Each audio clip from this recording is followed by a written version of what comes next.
Look up the word crazy in the dictionary and you might just find an asterisk beside the definition that says, listen to the Suebiquitous podcast featuring Sue Duffield and you'll find out what crazy means.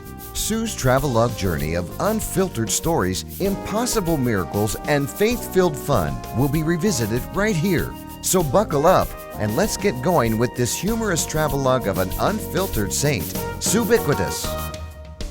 This is episode number 63, and it is Suebiquitous, a humorous travelogue of an unfiltered saint, the book.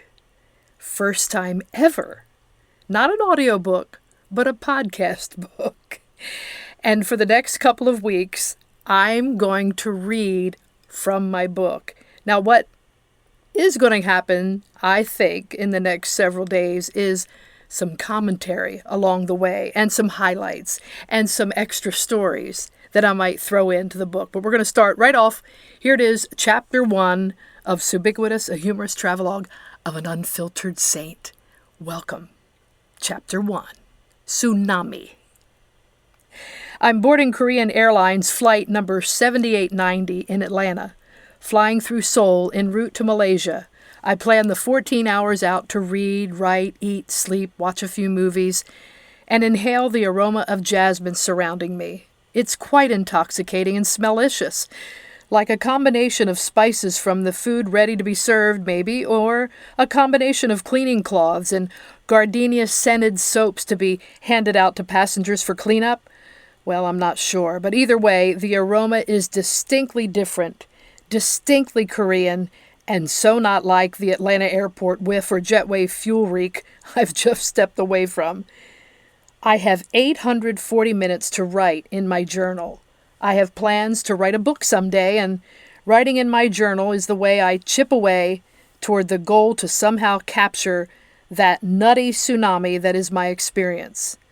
This tidal wave of a life represents multiple crazy quakes and humorous landslides. The first victim of the tsunami that is Sue Duffield was my dear mother. I pushed my way out of her like a cataclysmic eruption. She said I was making my rumbling presence known in her belly as the winds of Hurricane Connie ripped through our small Jersey county. That hot and sticky August day in 1955, yes, I'll be 61 in a few weeks. Oh, Jesus. Plus the smell of new paint in my parents' kitchen sent my mother into early labor. The nurses insisted that they should name me Connie, but my dad had other plans. I know he wished I had been a Connor or a Conrad, but he appeared to be content with his little black-eyed Susan. And the story goes that when Grandpa Blink heard the news, he blurted out, "Praise the Lord, we have a Susan Lee!" Silly man. What in the world? Silent Pop Blink actually expressed himself? That very unusual verbal eruption spewed from a happy little quiet man who was known to rarely talk, let alone shout. Sue Lee. Sounds kind of Asian, doesn't it? And do I dare tell you the family joke that surfaces here? Sure, why not? My dad's early rebellious days before his Navy stint in Korea may surprise you, especially if you knew him only as an adult. His adolescent life was less than exemplary, a jokester, a prankster, an underage drunk, and a climbing graffiti champ of the Carneys Point Water Tower. But Albert Bunky Beatty later became a rock of faith to his family and his arsenal of friends, an enormous extended community. No one climbed higher than my dad morally. Still, we teased him by saying he may have played around too much with those cute Korean girls during the war. You know, maybe I have a brother or sister named Kwang Beatty-son. I don't know, it's pretty far-fetched, but it always got a laugh. But never funny, though, to my mother. This trip down memory lane is taking up space in my head as I make my way up the aisle of the plane. I'll soon be sailing through the atmosphere on a self-made missions trip to visit my Jersey friends Carrie and Mindy and the rescued girls of a safe house they run in Kuala Lumpur. You see, Carrie's mom, Barb, was one of my mom's best friend, so we go back far, and this trip feels like full circle as Mom is on my mind today. The first thing on my agenda is engaging with the cast of characters on this floating airship. And little sidebar here, they were a cast of characters, let me tell you. I find my seat and an elegant career air flight attendant says, and she says it like this, "Hello, I'm Yoon. Your name?" Well, first of all, her beauty stuns me completely.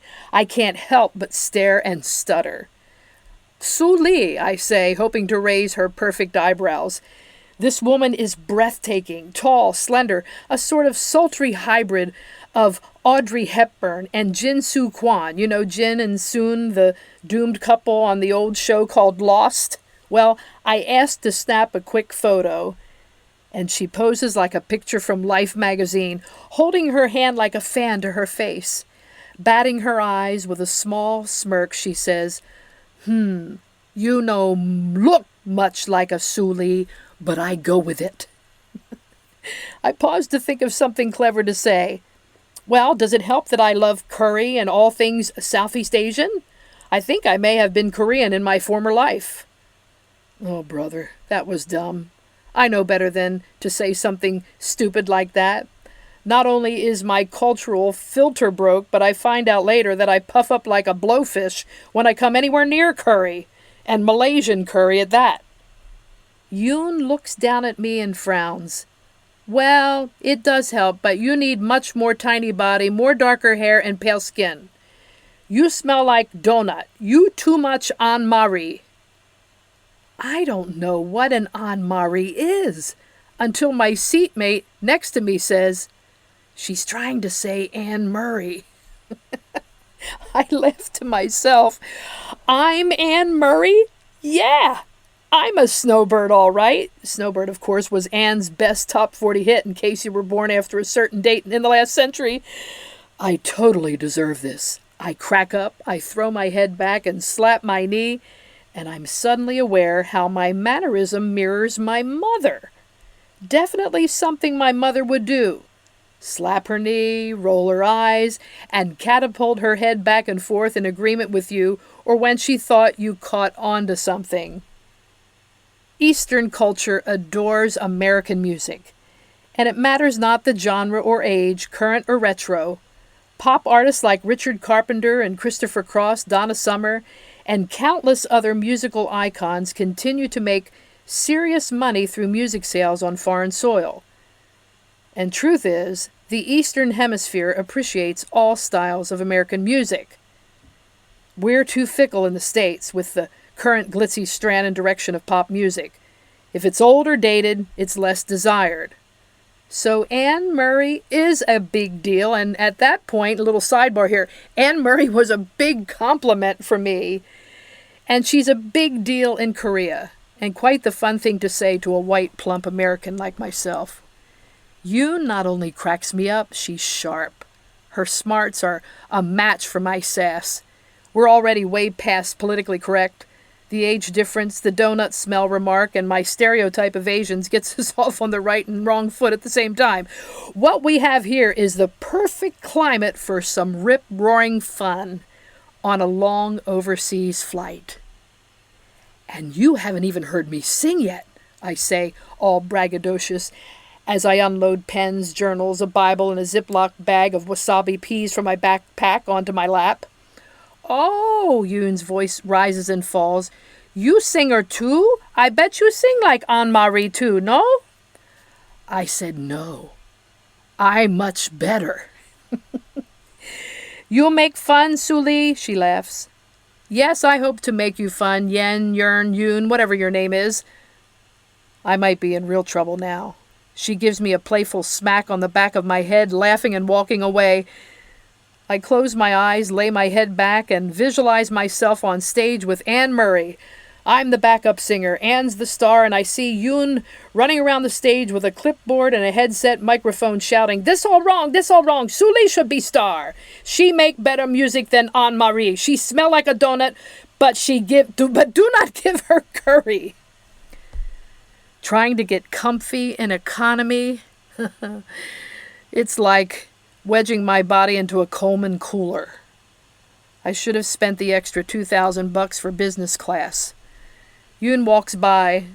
I say out loud as she walks right past me, "Hey Yoon, are flight attendants nicer in business?" "Suli, you be careful. I put you out on wing. Lots of nice, airy kind of comfy out there." This whirlwind of good-humored jabbing between you and me is just gearing up. I get some of my best material simply by engaging with people. And Yoon's and my exchange is fast, furious, and fun. And it's a typical outcome of my tsunamic kind of personality. A real tsunami is no laughing matter. It will wipe out everything in its path. The devastation of the rising ocean brings on an even more critical threat. If you don't drown in the water, you will surely die from the debris, boats, cars, timber, and other things that can take you out. It took me years to figure this out. My extroverted tendencies will wipe out a room of introverts. The debris I have been known to leave behind is lost love and disillusioned friendships. I have good intentions, but I'm still learning how to channel this tsunami. I don't know when I first realized this all about me consuming behavior, but it was pretty obvious early on. Like a whirling dervish, my loud, obnoxious presence could be both violently amazing and spectacularly awful all at the same time. My kindergarten teacher knew she must somehow contain me. I sang the loudest, I talked the loudest, and I could barely keep my hands to myself. And that is a true story.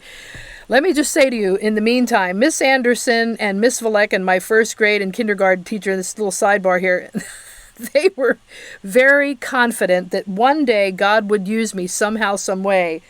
But let me just tell you, I made my way to the office many times, or made it into timeout chairs many times. You see, I hugged everything that moved. It seemed like it was a genetic thing, too touchy-feely, which could be both endearing and a little scary at the same time. I was a strong little girl who trusted everyone. I just knew the whole world loved me. It was a foregone conclusion. I made friends fast because of my rambunctious and uninhibited laugh. I was a tangy mix of tomboy and prissy girl who wanted to be the life of the romper room party constantly. Then my third grade teacher came along, Mrs. Davis, and she saw something in me, they say. She was the teacher with the braided gray-haired bird's nest on top of her head. Seems right she would be the one to give me hope. I liked birds' nests. We weren't too sure what that saw something in me meant. Maybe she saw in me the potential for my large personality to morph into a commanding presence one day. I was short in stature, but because I sang so loud, my music teacher, Miss Davis, relegated me to the back row standing on a stool. That was the other Davis in my life at that point. Very confusing for an 8-year-old to have two Davis teachers, but believe me, they were nothing alike. Miss Hazel Ann Davis loved Jesus. Bird's Nest Mrs. Bird's Nest Mrs. Ivy Jane Davis loved JFK. My singing was known to wipe out a few kid singers in front of me, and if I didn't knock them over with my ear-piercing delivery, I knocked them over with the tacky taffeta and frilly skirts my Gangy sewed for me. Good Lord, who in the world is Gangy, you're saying? Well, that's the name I gave my precious grandmother, who was the real voice of the voiceless Grandpop Link. It was pure fun for me to do little pirouettes and cartwheels across living room floors, and it was sheer bliss to discover multiple innovative ways I could irritate everybody. Be comforted. If you have a child like me, she or he will grow up very, very fast, and she or he just might be a serious performer or preacher one day. That's the truth. This tsunami Suli whirlwind charged on through the decades, but now operates on a new paradigm. An outgoing and hyper-excitable little girl is now an adult whose joy it is to turn the word fun into a beneficial ministry of humor, music, and sacred sarcasm. I laugh when I think how God uses the very traits that others consider precocious or worse, intolerable. And now I use it all to bring Jesus to life for others. Thanks be to God. Let's just blame it all on Hurricane Connie. She's the one who blew into town, flooding streets, wiping out power lines, and setting my poor mother into fast labor. Even from the start, I couldn't be contained. A tsunami warning. The forces of nature and acts of God have no explanation or warning. My personal tsunamic desire is to symbolically knock out a few self-righteous religious poles, wipe out women's ministry power struggles and egos, and shake up a few hollowed hierarchy establishments. I am driven to make His presence known. A few of my ministry friends choose to stay in the safe zone, and that's okay. And here's a sidebar. If you choose to stay safe, go for it. But for me, I can't operate that way. In a way, I don't blame them, though. It's easier to not make waves. But that's not for me. I do more than push the envelope. I'll dance around it as I hand it back to you. When a real tsunami washes ashore, it always leaves debris in the aftermath. But I can tell you this, I'm not the first or the last to heal from a wipeout of devastation. I thank God every day for the recovery of and call on my life.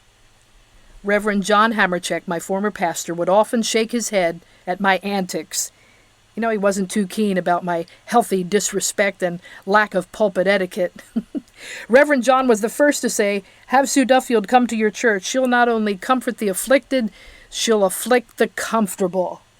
True it is. So how are you doing today? Have you survived a personal tsunami of your own? Have you been someone else's personal tsunami?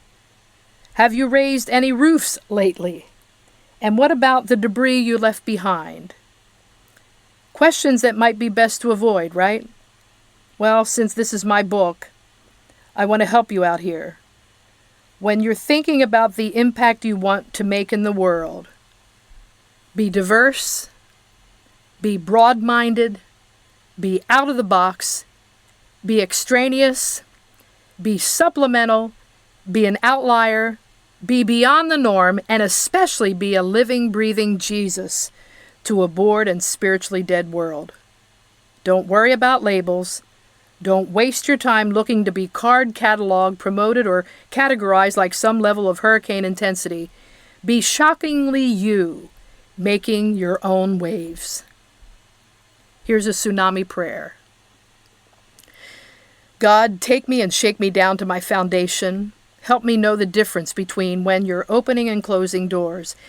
And even if I refuse to understand the swinging of the door in both directions, help me always trust you. Heal my doubt in you. Help me not be surprised by the enormity of your quaking needed in my heart.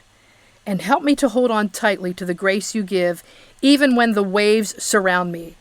Help me also to be aware of those who are struggling to survive their own storm. Restore unto us, Jesus, the joy of your salvation. Yoon wakes me by tapping my shoulder and says, "It's time." The pilots are closing the doors of this big beluga whale Airbus 770. They close in a methodical, computer-like Star Trek synchrony. We'll be taking off momentarily and flying at mega altitudes, rising high above many storms. And the clicking sound of the doors say to me, well, there you go, that's one door I don't have to worry about. I'm safe, I'm secure, and the doors are closed. And that's a good thing on a plane. Yeah, closed doors can be very, very good for you. Chapter 2. Surreal. The seatmate who enlightened me on the Anne Murray Exchange is May Chen. She's en route to Kuala Lumpur too, and I'm so excited to find out she also has a 12-hour layover in Seoul. We compare travel notes and flights, realizing we're on the same exact flight pattern all the way from Atlanta to Kuala Lumpur.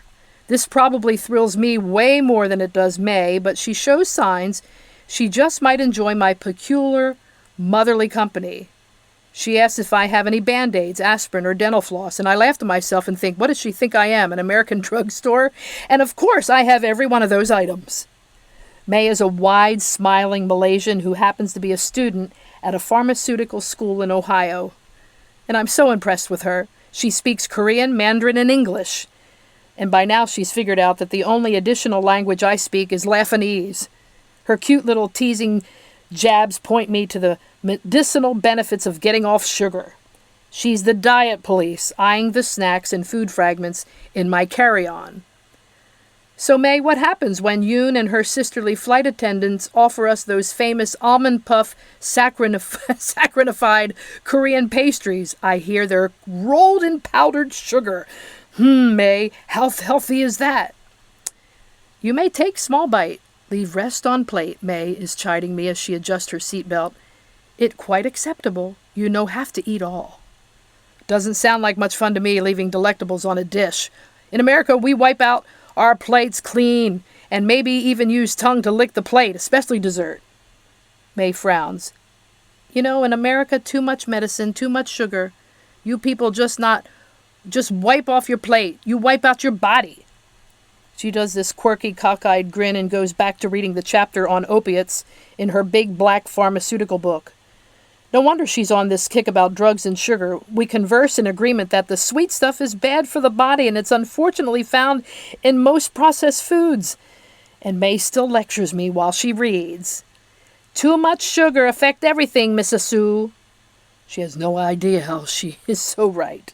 I love speaking and singing at Chocolate and Chuckles women's events around the country that I do, but I'm sure you think I just roll up to the cocoa trowel and dip my body into Hershey's chocolate syrup. And I'm not above it, but for all the weekends of women's events and dessert-a-thons I'm a part of, I'm better off hanging out with the fruit, cheese, and the toothpicks. Before a comedy concert one night, I drove all day from New York to Pennsylvania and had no time to grab protein or anything healthy. And when I got to the Chocolate and Chuckles venue, I couldn't resist. The hall was gloriously decorated in rich colors of cocoa brown and atomic orange, and an acre-long buffet of chocolate heaven. Every table and station offered an abundance of homemade bakery-made, and I don't care who made, chocolate desserts. I grabbed a plate, loaded it up, and shouted, "Oh well, here we go. I surely don't want to disappoint anyone." And like a kid on a sugar overload, it wasn't long before I felt the surge of sugar high and craziness hit me. Oh, this isn't good, I thought. Seriously, not good. Couple that with the fact that I'd been on the road for 10 days in a row, and it made for one dangerous and disastrous combination. The time came for the performance to begin, and in some respects it already had. It sounds surreal, but a church full of women, giddy and laughing from their own blood sugar blasts, sealed my doom. And I hadn't even hit the stage yet. An audience that laughs at everything is like a drug to me. Buzzing, I waited for the women's ministry leader to introduce me, and from the podium she mentioned that child care and a nursery were available for the few women who had brought children. She also suggested that women should feel free to go to the buffet of chocolate at any time throughout the program, and surely that was a problem, because people were going back and forth, and I don't blame them one single bit. That was the sidebar. The first 20 minutes on stage were a struggle for me. My timing was off, and I was feeling a little lightheaded, and I blamed the sugar coma and the long travel. Right in front of me on the first row sat a sweet young mom with her highly energized toddler in tow. And when I say he was all over the place, he was literally all over the place. But being a professional, I kept doing my thing while she struggled to keep him quiet. Here's how it went. Public me telling a funny story. Private me. She must have completely ignored the child care announcement. Public me singing to connect punchline to poignant truth. Everyone needs forgiveness, the kindness of a savior. Private me. Maybe she's one of those new waves of moms who don't trust church nurseries. All this chaos continued inside my head and out as the little tyke was crawling up and down his mommy's leg, and then he smacked her in the face and proceeded to scream for about 10 minutes straight. Private me smacked her in the face? There was an obvious strain in the room. Women were giving me looks like, "Do something, Sue." Some of them shook their heads in disgust. It was clearly very uncomfortable for all involved. I was hoping either the pastor's wife or women's ministry leader would intervene and gather the toddler and take him to the nursery. But I get it. Sometimes you just aren't sure what to do or how far you can go with someone else's kid. And I just kept singing and dancing and telling dumb stories and trying my best to rise above it all. Finally, the distressed mom reached her breaking point. She grabbed her toddler and rushed out to the hallway, not without a fight from the tiny tyrant. He was squirming and squinting and waving and yelling, "Don't spank me, Mommy! Don't spank me!" And as I stood watching the darndest thing happen, the microphone in my hand transformed into a ground attendant's neon flashlight, directing her to the back as though I was leading an airplane back to the gate. Now, the women seemed instantly relieved. The little menace had evaporated. We were one in our relief, and with absolute no restraint or no filter on my tongue, I shouted to the recovering audience, if that was me when I was a kid, my mother would have hauled my ass to the parking lot. That's right. No one moved. The only thing that broke the silence was the picture of Jesus on the back wall of the sanctuary, unhooking and rocking from side to side. And to be clear, the utterance that I escaped from my mouth was not a cleaned up version. I said the word out loud. ASS. Those wonderful religious women looked at me in total surprise, reminding me of the Christmas caroler figurines, the ones with their hands folded and mouths wide open. After a few seconds that lasted weeks, my trusted new girlfriends erupted, and I mean erupted into applause, pointing me and laughing at me and laughing in hysterics. I assumed by their response that they weren't as much in favor of what I said, but more in shock that Sue Real blurted out what they were all probably thinking anyway. I froze thinking, I cannot believe I just said a double scribble out loud in church. And maybe it wasn't just that I had said the A word, but how I'd said it. After a few beats, I took a deep breath and spoke into the mic. "Forgive me, Father, for I have sinned. Can I just blame the demon of sugary chocolate that got the best of me?" And on my way out the door that night, a teenager grabbed my hand and said, "Don't worry, Miss Sue. We all know ass is in the Bible. Thanks for being real." I warmly thanked her, to which she added, "It's like totally it cracked me up. I about fell off my chair, and I didn't even want to come to this thing tonight to begin with. Shoot, I sure wish my friends were here. I texted them all and said, you'd love this speaker. She got everybody's attention all right." So being real is surreal sometimes, and it's risky, and it can be downright embarrassing. Yes, ASS is in the Bible, and mine is in typically a mess of trouble. For instance, I've experienced a few wardrobe malfunctions while performing long before that phrase was made popular by a mishap at a Super Bowl halftime show by a certain pop sensation. In the days of long skirts and thin chenille fabric, I walked across the stage with an abundance of spotlights behind me. I'll never forget the horror on my mother's face at one of my first concerts. Sitting in the front row, she put her hand to her mouth, gasping. I didn't wear a slip under my flimsy chenille skirt. Did you know chenille in French means caterpillar? Well, that's about right, because that fabric was creeping into every crevice of my posterior. The stage lighting behind me was about as revealing as an X-ray machine, detailing all of my everything in full silhouette view. Not a good day. My mother rushed out of the auditorium, drove all the way home, and came back later with my slip, and I was good to go for the second half of the program. I think this could have been where my husband Jeff, my forever keyboardist, and I became known as the Christian captain in chenille. On another occasion, a very important supportive undergarment strap broke while I was singing on stage, and I heard the snap before I felt it pop my skin. It happened so fast, but in slow motion, the strap sprang loose and hit me in the chin. There is no way people on the front row did not hear and see it too. And a little sidebar here, it was loud. I'll just say, it was very loud. There was only one way for me to react. I quickly went to prayer. "Everyone, close your eyes and bow your heads," I said to the bewildered crowd in my most spirit-moved voice. Now, no one looking around. I sounded extremely urgent and very spiritual. Obeying my command, they dropped their heads and closed their eyes, surveying the rows of complete participation. I stealthily collected the strap, which had somehow made its way from undergarment to outer garment, hanging around my neck. So, all of that to say, thinking I had it all under control, I realized that my strap had worked its way out of my blouse through to my left short sleeve, and in my panic, I must have overstuffed it back into my blouse because it was now hanging and dangling completely on the outside under my arm. How's that for a mental image? So, those were the early days of speaking and singing when I was afraid of unexpected interruptions. But you know what? If things like that happen today, you better believe I just go right along with it and make it part of my prop and comedy routine.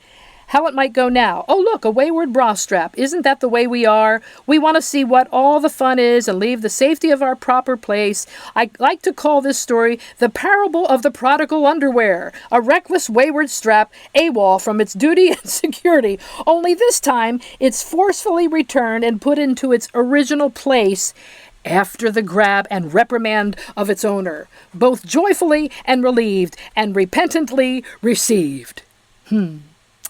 I didn't exactly use much wardrobe discretion back in the 70s either. I'd proudly wear short skirts, tube tops, and tight-fitted clothing. Why not? I had the body to pull it off. Today, I wouldn't be caught dead in a short skirt or a tube top. And not because I have some sort of clothesline religion. It's just that I don't care to expose everything and blind everybody.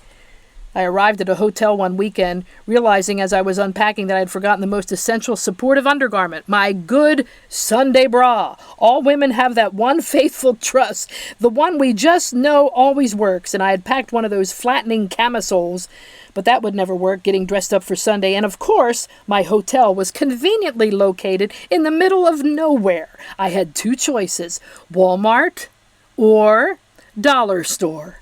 And I have no problem with discount store clothing, but in reality, you pretty much get what you pay for. I found an off-brand black, full-figured, slingshot-looking thing for about $8 and thought, well, let's give this a shot. I laughed at myself with the implication of those words. Oh, it worked all right. Sling and shot. Very prophetic. Pointing my way through the crowd, I looked like an Egyptian princess in full armor with two pyramids.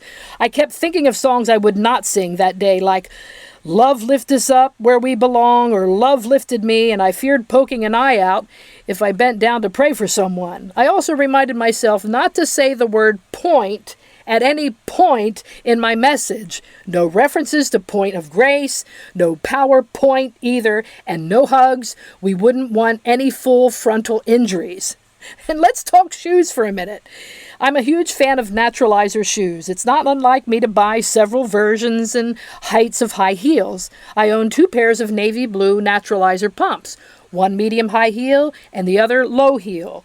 So when I packed for an event, I grabbed a pair out of my closet and headed to my merry way to Boston.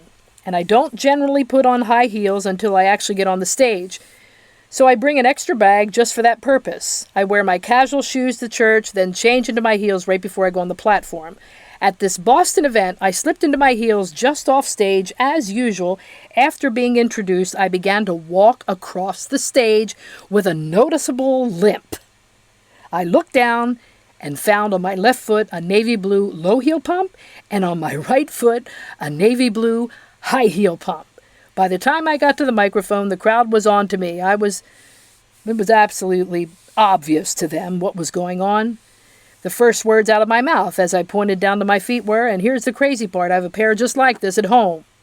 The place went nuts. To make the most of the moment, I then limp walked back and forth on the stage, modeling this new look in exaggerated Carol Burnett fashion. Up, down, on and on until the laughter eventually subsided.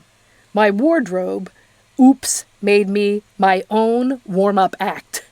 So here's the reality check. The more I live life in a holistic way, self-deprecating and not so serious, the more I have a shot at clearing the air and opening the path to this unusual and underestimated gospel. It's Jesus who heals the unreal to become real. Strange, bizarre, unusual, and weird people have a place in the kingdom of God too. In fact, they are the VIPs of the kingdom. And if God can use my scattered craziness, as surreal as it sounds, He can surely use yours. Dear friend, listen well to my words. Tune your ears to my voice. Keep my message in plain view at all times. And concentrate. Learn it by heart. Those who discover these words live. I mean, they really live. Body and soul, they're bursting with health. That's from Proverbs 4:20-22 in the Message. A surreal prayer. God, help me to know that the biggest and best challenge will be the fight to be real. The sustaining power of your grace in my life through your Son Jesus gives me no other alternative than to be totally authentic. My greatest asset is not talent or gifting. And a little sidebar here in the prayer. Neither is yours. Your greatest gift is the exceptional truth that each of us live each day thoroughly. There is no alternative. Father, guard my mouth and correct me from busyness and distraction. Help me to keep it real. Miss Sue, I think Yoon wants you attention, May says, tapping my arm. I look up to see Yoon staring me down, holding a familiar object. This not good, Yoon says, shaking a rather tattered Dunkin' Donuts snack. Contraband, Mrs. Sue. This yours? I act surprised. Mostly I'm thinking Mrs. Sue is just too adorable. It's my new name. Nope, not mine. Where you find? I don't mean to emulate them, and I'm certainly not one to mock, but my English slides into English in spite of myself. Yoon says, under your seat, she frowns as she wags the bag. It fell into aisleway. Maybe I did have something like that in my backpack. I don't remember. I give Yoon a sheepish look as I turn and wink at May. The Dunkin' Donuts kiosk was my last point of passage from Atlanta to Seoul, and gathering donuts and leaving their crumbs of evidence everywhere was probably my Hansel and Gretel way of navigating new territory. Ah, no wonder you smell like donut, Mrs. Sue, Yoon said, 'cause you sit on glazed one. Guilty. I sit on donut. And as surreal as it sounds, I also sit on the complete truth that God is right next to me no matter the mishaps or frenzy that happens every single day. It's a sweet life. That's chapter 1 and 2. Join us next week for the Suebiquitous podcast for chapters 3 and 4.